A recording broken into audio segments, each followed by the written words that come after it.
Hi, I'm Nico, and here's my wife, Victoria. And we're here to share to you our story. We were friends for 5 years and doon ko mas nakita, syempre mas nakilala ko siya yung qualities niya sa person, as a student din siya, syempre mga leader, di ba? So nung time na yun, nakita ko yung commitment niya sa Lord on how He leads yung mga people, and yun nga, kasama ko dun sa cellgroup na yun. So, after 5 years of waiting, of course, I really said to myself that I have to make a decision this time. So, of course, graduate na rin kami. Then, started consulting with my leaders. And good thing, yung leader ko that time talagang ginahid ako. And then, of course, I started the courting. And so, I also prayed for that man, na yung time na yun, sabi ko, Lord, I want that man na yung committed talaga siya, at saka yung God-fearing. And then, nung time na yun, he asked me, and then I said yes. So after she said yes, of course, during that time, we've been in a relationship for 6 years.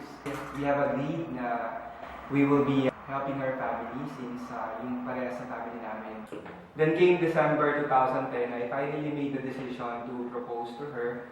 So that time, I bought an engagement ring and finally, sabi ko, I will be setting up a very special date with her.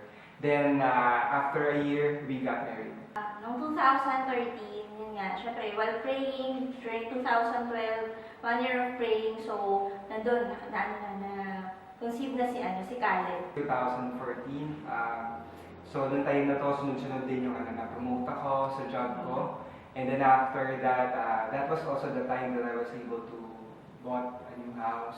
And then after that, yung business, nakapag-set up din kami dalawa ng business. Yes.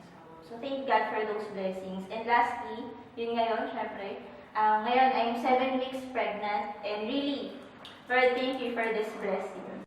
And to all the ladies out there, I want to share with you that first, you have to commit yourself to the Lord so that you will be able to see kung ano talaga yung perfect plan sa'yo ng Lord, kung sino ba yung right person na mahihintay mo talaga at the right time. And to all the guys out there, so of course, don't just look for attraction. Pray hard because really prayer works. And you know, when you pray, God will really show to you kung ano yung para sa'yo. And of course, never forget yung Matthew 6:33, that yung pinakawala ko talaga ng principle sa life ko, that if you seek God first in your life, everything will be added unto you.